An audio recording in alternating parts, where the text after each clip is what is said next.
সংঘর্ষ বিরতি আর অন্যদিকে দক্ষিণ কাশ্মীরে অভিযানে এবার স্টেট ইনভেস্টিগেটিভ এজেন্সি জঙ্গিদের খোঁজে একাধিক জায়গায় শুরু হয়েছে তল্লাশি।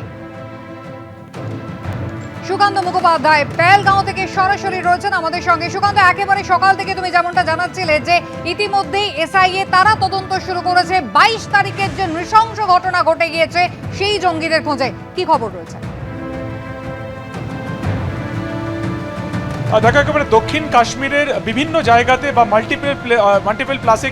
প্লেসে কিন্তু এই মুহূর্তে ইনভেস্টিগেশনের জন্য তারা তদন্ত চালাচ্ছে। এটি হচ্ছে জম্মু কাশ্মীরের স্পেশাল টিম, যেটাকে বলা হচ্ছে স্টেট ইনভেস্টিগেশন এজেন্সি। তাদের একাধিক দলে বিভক্ত হয়ে বিভিন্ন ঠিকানাতে তারা কিন্তু এই মুহূর্তে অভিযান চালাচ্ছেন। আমরা জানি যে ইতিমধ্যে পেহেলগাম, অনন্তনাগ, কুলগাম এবং মাট্টান এরকম একাধিক জায়গাতে কিন্তু গত 24 থেকে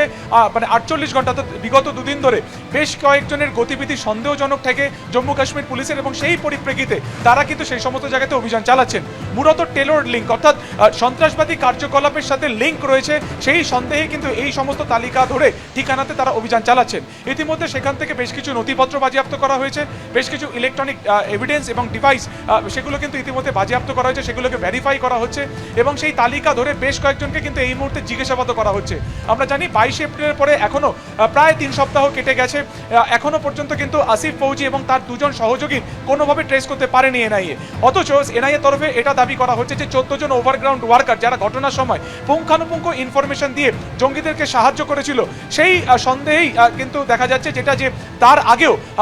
একাধিক ব্যক্তি রয়েছে বা সন্ত্রাসবাদী কাজকর্মের সাথে যুক্ত থাকা ব্যক্তিরা রয়েছেন যারা এই ওভারগ্রাউন্ড ওয়ার্কারদেরকে সাহায্য করেছিল এবং কাশ্মীরে বা এই উপত্যকাতে ঘটে যাওয়া একাধিক সন্ত্রাসমূলক কাজকর্মের সাথে তারা যুক্ত। তো সেই পরিপ্রেক্ষিতে এসআইএর তরফে এই স্পেশাল রেড চালানো হচ্ছে, তারা তথ্য তল্লাশ করছেন এবং তারা জানার চেষ্টা করছেন যে এই যে তালিকা ধরে তারা দক্ষিণ কাশ্মীরের বিভিন্ন জায়গাতে তারা তল্লাশি অভিযান করছেন, তাদের সাথে বাইসারন ভ্যালির এই অ্যাটাকের কোনো রকম সম্পর্ক রয়েছে কিনা। ওভারগ্রাউন্ড ওয়ার্কারদের যেটা ভূমিকা ছিল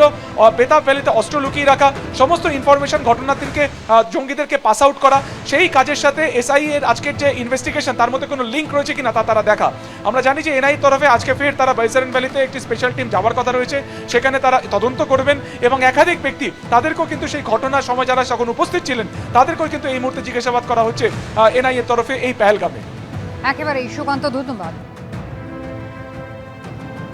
একদিকে ভারত পাক সংঘর্ষ বিরতির মধ্যেই কিন্তু ইতিমধ্যেই অমৃতসর সীমান্ত থেকে উদ্ধার করা হয়েছে প্রচুর পরিমাণ অস্ত্রশস্ত্র, যার সঙ্গে বিপুল পরিমাণ বিস্ফোরকও কিন্তু ইতিমধ্যেই উদ্ধার করেছে বিএসএফ এবং পাঞ্জাব পুলিশ।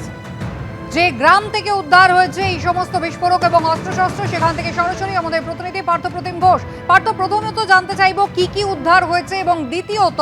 একেবারে কি কোনো পরিকল্পনা ছিল পাক জঙ্গিদের, সেই ছকে কি বানচাল করলো পাঞ্জাব পুলিশ এবং বিএসএফ? দেখো, ইন্টেলিজেন্স মারফত অর্থাৎ সেই খবর এবং যে বিষয়ে জানতে পারেন, জানার পরবর্তীকালে এখান থেকে যে জিনিসগুলো উদ্ধার হয়েছে তার মধ্যে অত্যন্ত গুরুত্বপূর্ণ হচ্ছে আরডিএক্স ছিল তার মধ্যে 2.7 অর্থাৎ 2 কেজি 700 গ্রাম এক্সপ্লোজিভ পাওয়া গেছে এবং যে বিষয়টা বলা হচ্ছে যে হাই এক্সপ্লোজিভ ছিল 2.7 কেজি। এর মধ্যে আরডিএক্স রয়েছে, 2খানা ডিটোনেটার, আইডি সার্কিট ছিল, 4টি ম্যাগাজিন, 30 রাউন্ড গুলি ছিল, 2টি হ্যান্ড গ্রেনেড ছিল এবং এগুলোকে উদ্ধার হয়েছে যে জায়গায়, যে গ্রাম থেকে উদ্ধার হয়েছে। আমরা এটা রয়েছি পাঞ্জাবের অমৃতসর রুরালে শেখ ভাট্টি গ্রাম, এই হচ্ছে সেই গ্রাম। আমার সহকর্মী শ্যামল জানা যে ছবি তুলে ধরছে, দেখতে পাচ্ছ এখানে সম্পূর্ণ ফাঁকা যে জমি দেখতে পাচ্ছ, এখানে চাষবাদের কাজ হয় এবং এখান থেকে সামনে উল্টো দিকে কিছুটা গেলে সেটা হচ্ছে বর্ডার রয়েছে, অর্থাৎ উল্টো দিকে প্রান্ত হচ্ছে পাকিস্তান, এটা হচ্ছে ভারতের পাঞ্জাবের এই অংশ। এবং এইখানেতেই যে সোজা দেখাতে বলবো যে জায়গা থেকে উদ্ধার হয়, যে একটা গাছ এবং এই যে গাছের সামনে পোস্ট দেখতে পাচ্ছ, এইখানে ড্রোনের মাধ্যম দিয়ে এই আর্মস এবং অ্যামুনিশনগুলোকে কিন্তু ফেলা হয়েছিল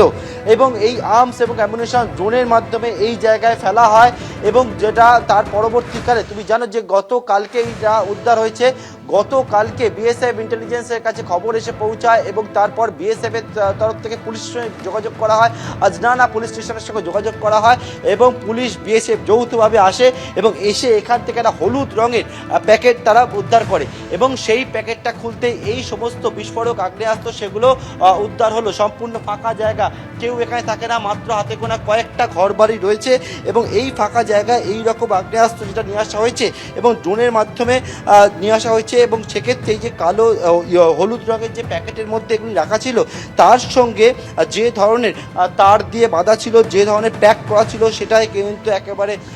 ইন্টেলিজেন্স রিপোর্ট যেটা বলছে এবং বিএসএফ এবং পুলিশ যেটা জানাচ্ছে ড্রোনের মাধ্যম দিয়ে এটা হচ্ছে স্মাগলিং করে একেবারে কোনো রকমভাবে এই আমাদের দেশে যে অপরাধ করা, টেরর অ্যাক্টিভিটি করা, সেই চেষ্টা কিন্তু করা হচ্ছিল। অর্থাৎ একেবারে যে সীমান্ত সামনেই উল্টো দিকে কিছুটা গেলেই সীমান্ত, সেখান থেকে ড্রোনের মাধ্যমে এই দেশে এগুলো পাঠানো হলো। যেটা অনুমান করা হচ্ছে যে পাকিস্তান বারবার করে ভারতের মাটিতে ক্ষতি করার চেষ্টা করছে, যেটা তারা ব্যর্থ হচ্ছে এবং ড্রোনের মাধ্যমে যে তারা হামলা চালানোর চেষ্টা করে, যেটা এয়ার ডিফেন্স সিস্টেম সেটা বারবার করে সেটাকে প্রতিহত করে। এইবারে এই আগ্নেয়াস্ত্র, অস্ত্রশস্ত্র, এমনকি আইডি সার্কিট, এছাড়া হচ্ছে যে বিষয়টা এখান থেকে উদ্ধার হয়েছে, হাই এক্সপ্লোজিভ উদ্ধার হয়েছে, যার মধ্যে কিন্তু একবার আরডিএক্স রয়েছে, সেগুলো পাঠিয়ে কোনো রকমভাবে এখানে কোনো স্লিপার সেল, যে বিভিন্ন জায়গায় ইতিমধ্যে গোয়েন্দা রিপোর্ট বলছিল স্লিপার সেল অ্যাক্টিভ থাকতে পারে এবং সেই স্লিপার সেল এখান থেকে কোনো অপরাধ বা টেরর অ্যাক্টিভিটি করার জন্যই এই কাজ করেছিল এবং সেটাকেও কিন্তু তারা করতে গিয়ে বানচাল হলো একেবারে ভারতীয় বাহিনীর সতর্ক থাকার কারণে।